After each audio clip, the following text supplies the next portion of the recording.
Welcome to Top 10 Archive. Whether it be to make money or for entertainment purposes, an elaborate hoax can cement itself in history if it catches on. In this installment, we're going to explore the history of deception for the best, most elaborate public hoaxes. From a boy in a balloon to a witch in the woods, these deceitful acts won't soon be forgotten. Number 10. Balloon Boy. For the Heen family, being featured on an episode of Wife Swap wasn't quite enough fame.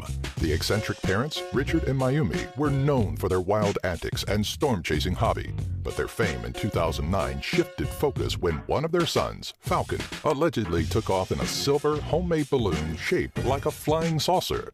Reaching altitudes of nearly 7,000 feet or 2,130 kilometers, panic gripped the American population as the boy's safety became the top priority. When the balloon finally landed after a 50-mile journey, it was found that the boy was not inside. Fear turned to outrage when it was found that Falcon was safe and sound, hiding in the attic of his house. When asked in an interview with Wolf Blitzer why he was hiding, the boy outed his parents, claiming it was all done for a show. Number 9. NVIDIA's crop circles. The movie Signs tackled the concept of crop circles as being markers for an extraterrestrial invasion. And while much of the public may still be lingering onto the concept that they are alien in nature, crop circles tend to carry a less sinister reasoning. Take, for instance, the 2013 etches discovered on a farm in California. The elaborate design was so perfect looking that the public was quick to cry wolf, or more specifically, cry alien. During the 2014 Consumer Electronics Show in Las Vegas, though, NVIDIA President and CEO Jensen Huang gave credit for the design to the company as a publicity stunt for the new Tegra K1 graphics chip. Number 8. Masked Marauders. The thought of an album with the combined talents of Bob Dylan, Mick Jagger, John Lennon, and Paul McCartney just sounds too good to be true. But many still fell for the Rolling Stones' review of the non-existent 1969 album. The story was that the four musicians recorded an album under the alias of the Masked Marauders to avoid infringement with their contractual agreements, though the truth was really that Rolling Stone editor Greil Marcus sought to parody the trend of supergroups that was overtaking the music industry. Despite the satirical tone, inquiries flowed in from all over, including the artists' managers. To elaborate on the hoax even further, the Cleanliness and Godliness skiffle band from Berkeley, California was brought in to record 3 songs mentioned in the review. After purchasing the production rights to the album, Warner Brothers continued with the hoax, going so far as creating the Deity record label to match Marcus's review. Number 7. The Swiss Spaghetti Harvest. We all know that money doesn't grow on trees, but apparently at one point it was believed that spaghetti most certainly did. Thanks to the British news show Panorama and respected anchor Richard Dimbleby, there was a time when every family wanted their very own spaghetti tree to harvest pasta from. The broadcast chronicled the Swiss Spaghetti Harvest, where a family was filmed pulling spaghetti from one of their successful spaghetti trees. Surprisingly, the broadcast wasn't even revealed on a random day of the year. It fell on the very telling date of April 1st. Still, households ate the spaghetti harvest up as a real deal and were likely more than a little disappointed when they eventually came to realize no such thing existed. Number 6. The Tassidae Tribe. The Tassidae tribe was discovered in 1971 by Manuel Elizalde Jr. after a hunter of a different tribe stumbled upon them. The Tassidae were thought to be a Stone Age tribe that survived without the interference of modern man for an unbelievable amount of time. The truth behind the Tassidae came to light when Swiss journalist Oswald Eaton sought out the infamous tribe. What he found was no Stone-Aged people living in cave dwellings, but rather huts of people dressed in normal clothing and living a life far from primitive.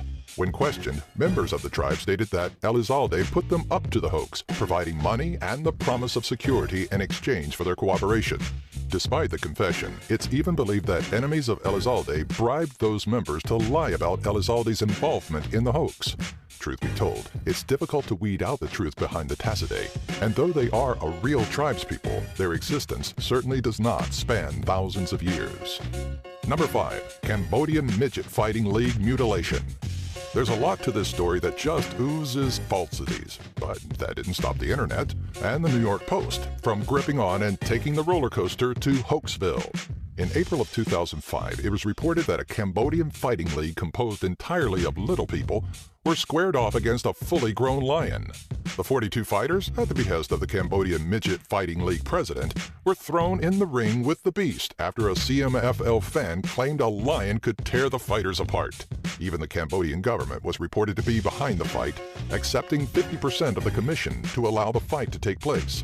Of course, anyone wise enough to do some digging would find that the CMFL does not exist, and the story was posted on a fake website in response to a simple lion versus little person debate among friends.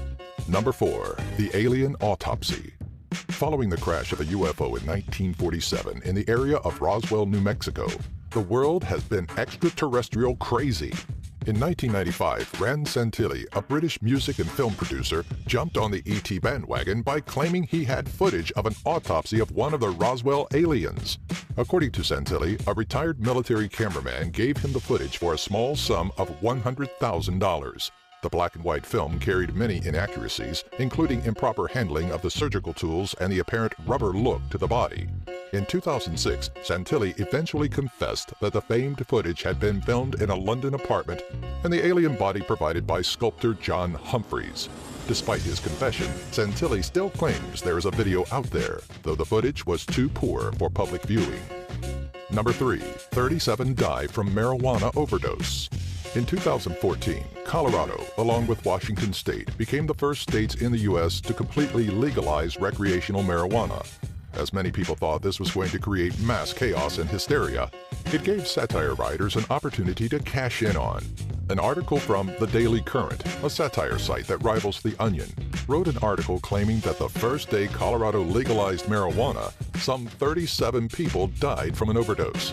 Despite not ever having a single case of marijuana overdose in human history, that didn't stop Annapolis Police Chief Michael Priestoup from testifying against marijuana legalization before the Maryland legislature, citing the Daily Current as his reputable source.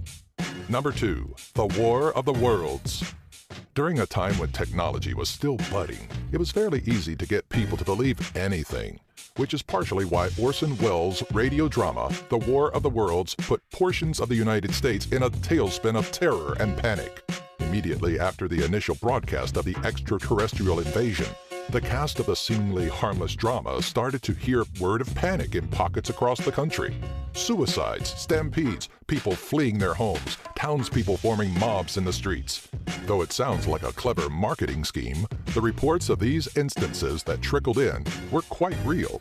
Yet it was believed that the extent of the panic was slightly exaggerated by the media. It may not have been intended to be a hoax, but to many, it certainly became one. Number 1. The Blair Witch Project. Had the Blair Witch Project been released today, there would be little hope of it garnering the attention it did during its original release in 1999. The film's marketing was brilliant, with a website touting news articles about the area of Burkittsville, Maryland, the Blair Witch legend, and the 3 missing filmmakers. The lack of any large production crew and the trio's unknown status made it easy to present the found footage movie as a real instance of supernatural terror. Shortly after the film's release, Burkittsville became a tourist spot, with an influx of curious travelers trying to find the truth behind the film, despite many of the Blair Witch Project's locations not actually being in the small town. Though the film was polarizing, there's little denying the marketing was ingenious and ahead of its time. Did you remember these or know about any other internet hoaxes? Or do you have an idea for a future Top 10 video? Let us know in the comments section below. Remember to follow us on Twitter, Facebook, and our website, top10archive.net. If you liked this video, remember to give it a thumbs up and share it with all your friends.